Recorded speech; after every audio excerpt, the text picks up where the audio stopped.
प्यारे बच्चों नमस्कार, मैं मनीष शर्मा मैथ के इस लेक्चर में आप सभी का स्वागत करता हूं। और बच्चों आज आपके यूनिफॉर्म कन्वर्जेंस का लेक्चर नंबर 4 बच्चों, जिसके अंदर हम आपके दो टेस्ट एबल और डिरिचलेट टेस्ट और यूनिफॉर्म कन्वर्जेंस से रिलेटेड कुछ क्वेश्चन डिस्कस करेंगे। तो ये बच्चों इस लेक्चर को स्टार्ट करते हैं। तो सबसे पहले भाई कोई भी जब बच्चों आपके पास सीरीज आ जाती है फलनों की, तो उसकी भी कोई सीरीज है वो यूनिफॉर्म कन्वर्जेंस है या नहीं है, यानी यूसी है या नहीं, उसको चेक करने के लिए आपको मैंने यदि याद हो तो प्रीवियस लेक्चर में एक तो आपको MN टेस्ट बताया हुआ है, जिसके थ्रू भाई फॉर्मूला क्या था कि हम क्या करते हैं, सबसे पहले SNX minus S of X इसका मॉड्यूलस फाइंड आउट करते हैं। यहाँ पे FNX लिखा हो या SNX बात एक ही है। हाँ, SNX यहाँ पे बच्चों क्या कर रहा है वो ये बात याद रखना, S का मतलब है यहाँ पे सम, S का मतलब यहाँ पे क्या है सम, और सम का मतलब होता है बच्चों योग। सम का मतलब क्या होता है योग, यानी यदि आपको टर्म दी हुई आ जाए या तो सीरीज का FN फलन दिया हो तब कोई दिक्कत नहीं है, लेकिन ये जी UN दिया हुआ आ जाए तब हम क्या करेंगे SN को यूज करेंगे। और आज बच्चों हम कुछ ऐसे क्वेश्चन भी करेंगे जिससे आपको ये टॉपिक बढ़िया तरीके से कवर हो जाएगा। हाँ, लेकिन उससे पहले दो टेस्ट जो हैं वो करने जरूरी है हमारे लिए। तो सबसे पहले बच्चों हम पढ़ते हैं एबल टेस्ट को। तो देखिए एबल टेस्ट के अंदर क्या लिखा गया है कि कोई सीरीज हो n equal to 1 to infinity, उसका सम यानी सिग्मा लगाने का मतलब आप सब जानते हो भाई सभी पदों का योग, UNX VNX हो और x बिलोंग फ्रॉम, यहाँ पे कोमा लगा के ये लिखना है x बिलोंग फ्रॉम AB पर UC। UC का मतलब क्या है बच्चों, यहाँ पे यूनिफॉर्म कन्वर्जेंट। UC का मतलब क्या है यूनिफॉर्म कन्वर्जेंट होगी यदि नंबर 1 जो UNX है वो आपका क्या हो UC हो, यानी जो आपका UN है, यानी आपको अब बात आएगी सबसे पहले कि आपकी समझ में आएगी भी UN क्या होगा और VN क्या होगा।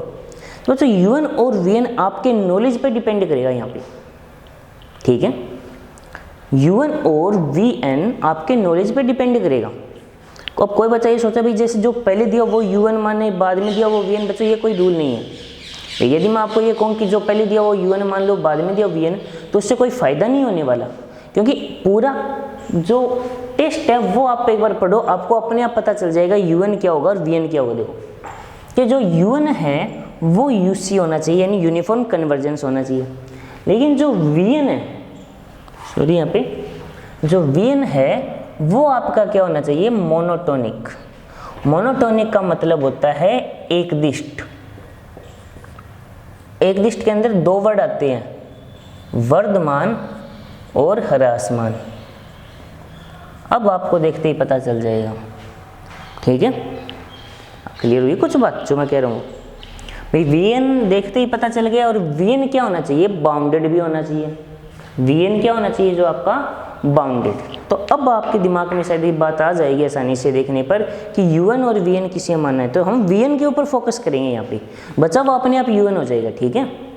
VN के ऊपर फोकस करेंगे। हम ये देखेंगे जब दो पद आपको दिए गए हैं, भाई कोई सीरीज है जिसमें आपको दो अलग अलग तरीके के पद बन रही है या दो अलग अलग सीक्वेंस बन रही है, एक को UN मान लिया जाए, जैसे फॉर एग्जाम्पल ये दे दिया जाए कि sin NX डॉट e की पावर NX, ये मान लो आपको ये दे दिया जाए sin NX डॉट e की पावर NX, तो यहाँ पे एक sin NX हो गया और एक e की पावर NX हो गया। तो अब आप देखो उस इंटरवल के अकॉर्डिंग कौन सा बाउंडेड है और मोनोटोनिक है। यहाँ पे मोनोटोनिक में आपको ये देखना है कि भी दिया गया जो सीक्वेंस है दो आपको, उनमें से कौन सा वर्धमान या ह्रासमान है, यानी फिक्स नहीं है भाई। मोनोटोनिक होना चाहिए चाहे वो वर्धमान हो या ह्रासमान हो, और VN बाउंडेड हो। और उसके बाद VN को मैंने निर्धारित कर दिया, उसके बाद मैं UN के ऊपर चेक करूँ, यानी सीरीज देखो क्वेश्चन छोटा हो गया नहीं हो गया। मेन चीज़ ये देखो ना फंडा क्या है भाई, मेन जो आपका क्वेश्चन में जो दो टर्म थी, एक टर्म कंप्लीटली रिमूव हो जाएगी वहाँ पे। फिर भी यदि मैं ये ढूंढ पाता हूँ कि भी जो मोनोटोनिक कौन सा है और बाउंडेड कौन सा है दोनों में, यदि मुझे ये पता चल गया तो जो मोनोटोनिक और बाउंडेड है उसको मैं VN मान लूँगा, उसको हटा दूँ। अब बचा क्या वही तो देखना है, तो जो बचा हुआ है उसे मैं UN मानूंगा और मैं सिर्फ ये चेक करूँगा UN की UC। अब MN टेस्ट अप्लाई कर लो या कोई भी टेस्ट अप्लाई कर लो, यदि ऐसा है कि UN आपका UC आता है तो आप कह सकते हो कि एबल टेस्ट से जो कंप्लीट सीरीज है, ये इन दोनों के मल्टीप्लाई की जो सीरीज बन रही है वो क्या है UC है। बताइए बच्चों, जो एबल टेस्ट है वो दिमाग में बैठा है नहीं बेटा?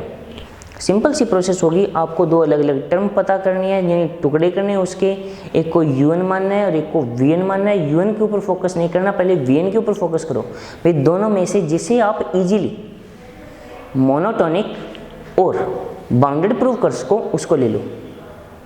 मोनोटोनिक और जो बाउंडेड है उसे VN मान लो, बचा वही को UN कर दो।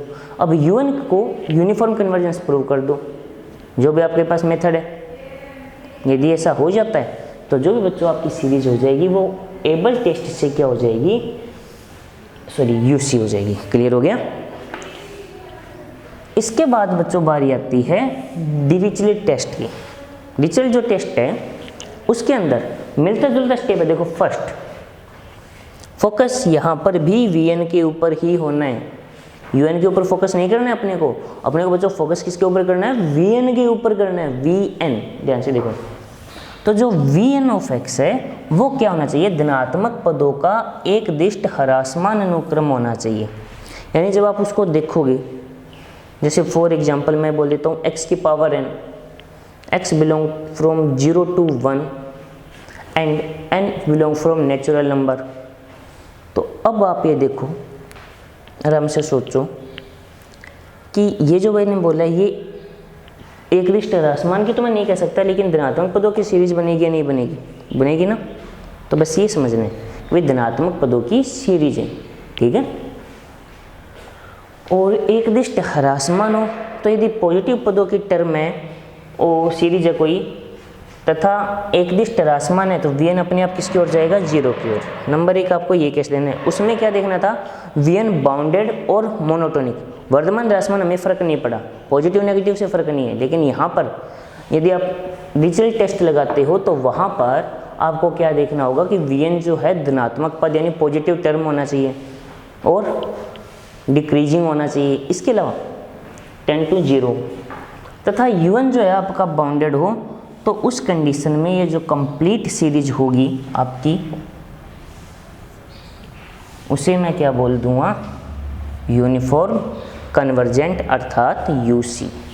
बच्चों एक आपको मैं थोड़ा सा टाइम दे रहा हूँ, एक बार इस टेस्ट को देख लीजिए, लैंग्वेज को दिमाग में बैठा लीजिए। बच्चों देखो, वैसे तो ज़्यादातर क्वेश्चन मैं MN टेस्ट से ही करूँगा, क्योंकि वो लगभग क्वेश्चन पे अप्लाई होता है। क्योंकि कई बार क्या होता है, मैं UN VN में कन्फ्यूजन हो जाता है, ठीक है। वो टेस्ट सभी जगह अप्लाई होगा, हाँ, लेकिन फिर भी टेस्ट की लैंग्वेज आनी चाहिए। क्योंकि भाई कई बार क्वेश्चन आ जाता है कि जो टेस्ट के नाम आ जाए कि भाई इस टेस्ट से उसको कन्वर्जेंट करो यानी UC बनाओ, तब दिक्कत हो जाती है। तो एक बार इसको देख लीजिए, डेफिनेशन दिमाग में बैठी या नहीं बैठी।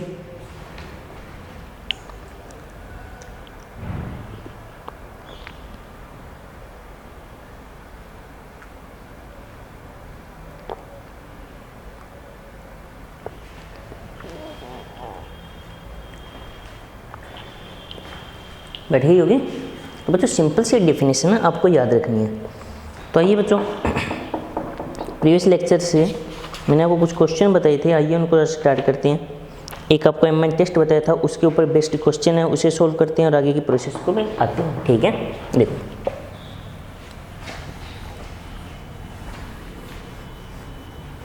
बच्चों मैं आपको लगभग क्वेश्चन ही करवा रहा हूँ, एग्जाम्पल आप खुद देखना। इसकी सिंपल से एग्जाम्पल है, क्योंकि इसके क्वेश्चन में से ही कोई ना कोई क्वेश्चन उठ जाता है कई बार एग्जाम में।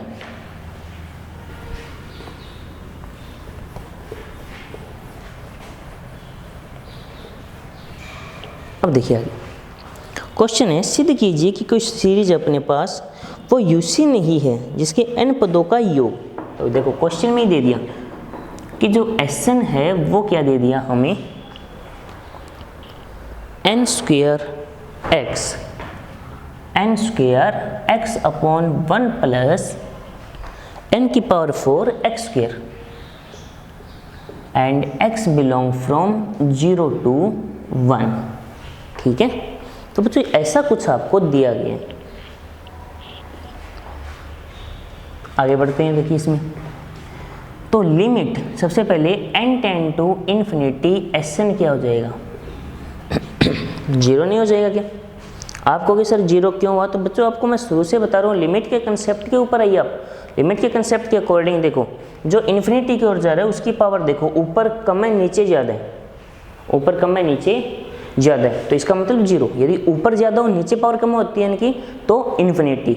और एक तरीका और बताया था, यदि दोनों के हाईएस्ट पावर इक्वल हो तो दोनों के कोफिशिएंट का जो रेशियो होगा वो आपका रिजल्ट आएगा। तो अब मैं m मान लेता हूँ n² x/1 plus n4 x² minus 0, तो आ जाएगा n² x/1 plus n4 x², क्योंकि कभी नेगेटिव हो ही नहीं सकता कि नेचुरल नंबर है, x 0 to 1 से बिलोंग कर रहे हैं। तो सबसे पहले m डैश यानी x के रिस्पेक्ट में इसका डिफ्रेंशिएशन कर दीजिए। x के रिस्पेक्ट में इसका डिफ्रेंशिएशन करो तो u/v का फॉर्मूला उसके according v as it is,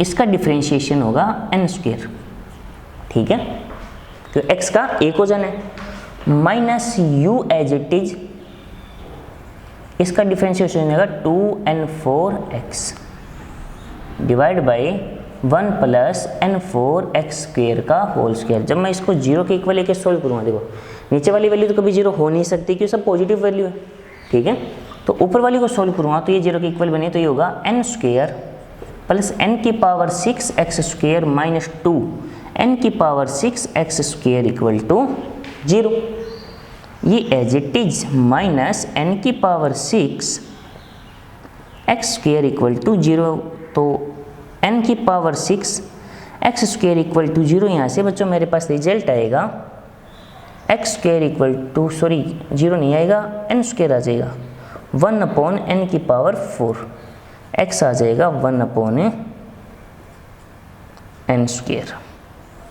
x की वैल्यू बच्चों क्या आ गई मेरे पास 1/n² और x² की वैल्यू आ गई। तो मुझे क्या करना है कि लिमिट, आप देख लेना ये मैक्सिमम ही बनेगा, ठीक है, limit n tend to infinity mn, m को देखूं तो x की जगह मैं 1/n² पुट कर दूं वहाँ पे, तो n² into 1/n² plus n4 into 1/n⁴ तो आएगा 1/1 प्लस 1, तो आया 1/2 इज नॉट इक्वल टू 0, क्या 0 के इक्वल है, तो आपका आंसर होना चाहिए कि सर ये 0 के इक्वल नहीं है। और यदि ये 0 के इक्वल नहीं है इसका मतलब क्या हो जाएगा कि जो सीरीज है वो यूसी नहीं है। क्लियर हुआ या नहीं हुआ?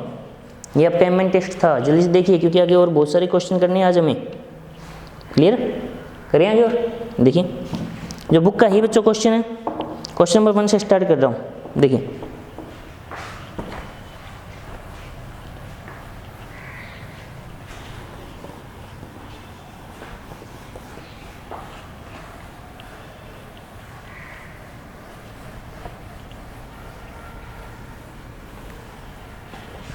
क्वेश्चन को देखिए, आराम से समझने की कोशिश कीजिए।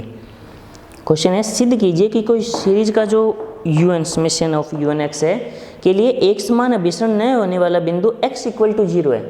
यानी इसको पहले मैं लिख लेता हूँ कि Sn(x) जो है क्वेश्चन नंबर 1 कि जो Sn(x) है बच्चों हमें क्या दिया गया है, वो दिया गया एक बार कि nx डॉट e की पावर माइनस nx², या इसको मैं लिख सकता हूँ nx अपॉन e की पावर nx²। ठीक है, मुझे प्रूव करना है कि ये x इक्वल टू 0 पर UC नहीं है। तो पहले मैं मान लेता हूँ कि x is not equal to 0। मैं क्या मान के चलता हूँ, x is not equal to 0, तब ये क्या UC होगा या नहीं होगा मैं ये चेक करूँ। तो प्रोसेस के according limit n tend to infinity Sn(x) क्या होगा 0। इतनी बात समझ आ गई होगी या यहाँ तक कोई डाउट है तो आप बता सकते हो। कोई डाउट है किसी को? तो जो m की वैल्यू है वो क्या आएगी, nx e की पावर माइनस nx² माइनस 0, तो आ जाएगा nx e की पावर माइनस nx² m की वैल्यू। m डैश क्या आएगा बच्चों, n तो मैं बाहर निकाल लेता हूँ, ये छोड़ दो, इसका अवकलन ये और माइनस का 2nx, सॉरी वो भी माइनस का आएगा। ठीक है, और e की पावर माइनस nx² छोड़ दो, x का हो जाएगा 1। तो यदि मैं यहाँ से बच्चों e की पावर माइनस nx² कॉमन ले लूँ तो मेरे पास क्या आ जाएगा माइनस का 2n²x plus 1 equal to 0।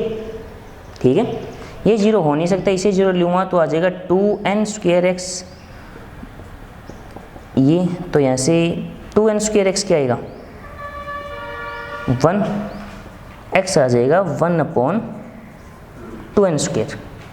x की वैल्यू बच्चों यहाँ पे क्या आ जाएगी 1/2n² आ जाएगी। ठीक है, अब मैं क्या करता हूँ f की ये वैल्यू यहाँ पुट करता हूँ, तो m क्या आएगा देखो n 1/2n², e की पावर -n.1/2n²। तो इससे ये क्या हो गया कैंसिल हो गया, इससे ये कैंसिल हो गया, तो क्या हो गया 1/2n और e की पावर माइनस का 1/2n। तो x² है ना बच्चों यहाँ पे, तो x² ये नहीं होगा 2n² माइनस nx² है, तो आ जाएगा 1/4 n की पावर 4 आएगा, तो 2n² है ना। ठीक है, तो ये आ जाएगा 4n³ 1/, तो ये बन जाएगा 1/2n e की पावर 1/4n³। अब यहाँ पे देखो थोड़ा सा इसको गौर से, भाई यदि x इक्वल टू 0 होता, यदि x इक्वल टू क्या होता 0, ठीक है, तो n tend to infinity, n tend to infinity क्या हो जाता, यदि x इक्वल टू 0 लूँगा, यदि x इक्वल टू 0 होता तो n टेंड टू इन्फिनिटी हो जाता, और n टेंड टू इन्फिनिटी पे ये वैल्यू देखो आप 0 बनेगी या नहीं बनेगी, आराम से बच्चों देखो, कोई दिक्कत है तो बताओ। नहीं, यहाँ पे मिस्टेक तो नहीं होगी ना हमसे, क्योंकि e की पावर -nx², बच्चों पहले बताओ कि e की पावर -nx² कभी 0 हो सकता है। तो यदि मैं यहाँ से ये केस भी बनाऊँ, e की पावर -nx² 0 होने का चांस है क्या, ये केस, तो इसके अकॉर्डिंग तो ये x इक्वल टू पे 0 होगा, लेकिन इस केस के अकॉर्डिंग भी e की पावर 1/nx² 0 हो सकता है, लेकिन कब, जब x 0 ना हो तब। क्यों, क्योंकि जब मैं e की पावर n लगाऊंगा, बात सुनो ध्यान से, जब बच्चों मैं यहाँ पे e की पावर क्या लगाऊंगा n, तो e की पावर n है वो किसकी ओर टेंड करता है, आपका इन्फिनिटी की ओर टेंड करता है। e की पावर n है वो किसकी ओर टेंड करेगा, इन्फिनिटी की ओर, 1/∞ 0। लेकिन जब x 0 होगा तो क्या ये 0 को सेटिस्फाइड करेगा, क्या नहीं करेगा। यानी इस कंप्लीट क्वेश्चन में यहाँ पर हमें प्रॉब्लम आती है किससे, x इक्वल टू 0 की वजह से।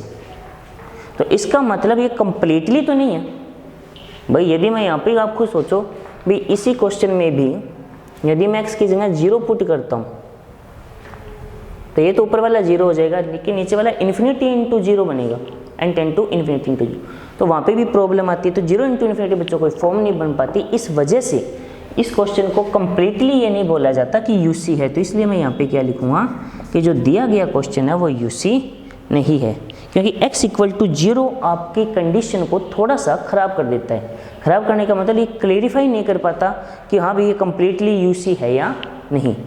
x के 0 ना हो तो UC है, ठीक है, और यदि x 0 है तो UC नहीं है। क्लियर हो गया, तो आराम से बच्चों दिमाग में बिठा लीजिए, कोई डाउट है तो बता दीजिए, कर लोगे इस तरीके से। तो बच्चों फिर इसका जो सेकंड क्वेश्चन है वो देखो, इसका जो सेकंड क्वेश्चन है वो देखो। नोट करने का काम आपका आज नहीं है, आपका काम सिर्फ समझने का है। और इसके जितने भी क्वेश्चन है बच्चों बुक के अंदर वो आप घर पे ट्राई करके देखोगे, हाँ कोई डाउट आता है तो पूछोगे। नेक्स्ट क्वेश्चन क्या है, नेक्स्ट क्वेश्चन है कि fn ऑफ x क्या दिया हमें, x की पावर n-1.1 - x, और x का यहाँ पे मान क्या दिए, ये बस ये है कि x बिलोंग फ्रॉम 0 to 1। अब थोड़ा सा बेटर ऑप्शन है, हमें ये प्रूव करना है कि ये UC है। ये क्या होगा UC। देखो वैसे तो बच्चों क्वेश्चन देखने पर पता चल जाएगा, क्वेश्चन देखने पर ही पता चल जाएगा। कुछ बच्चे सोच रहे होंगे सर कैसे, देखो पॉइंट वाइज कन्वर्जेंस को एक बार याद करो।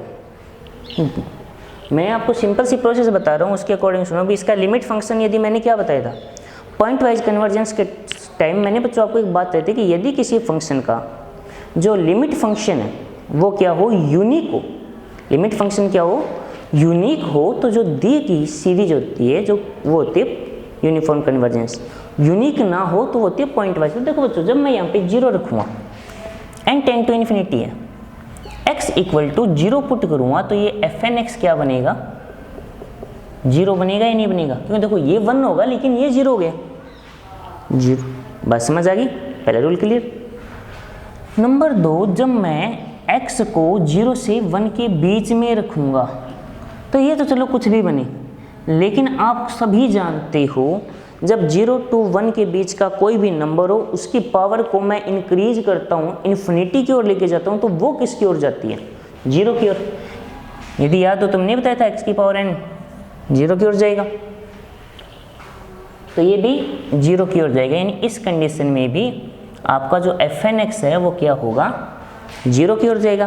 लेकिन बच्चों उस क्वेश्चन में x इक्वल टू 1 इफेक्ट कर रहा था, लेकिन क्या इस क्वेश्चन में x इक्वल टू 1 इफेक्ट करेगा, वो सर्च करते हैं। देखिए जब x इक्वल टू 1 लिखूँगा तो यार कुछ ऐसा नहीं बनेगा, 1 की power n minus 1 into 1 minus 1, ये देख लीजिए।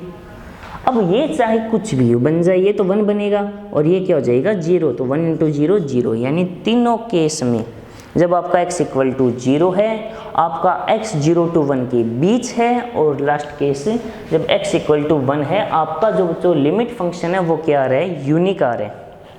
इसका मतलब जो क्लियर होगी एक बात कि लिमिट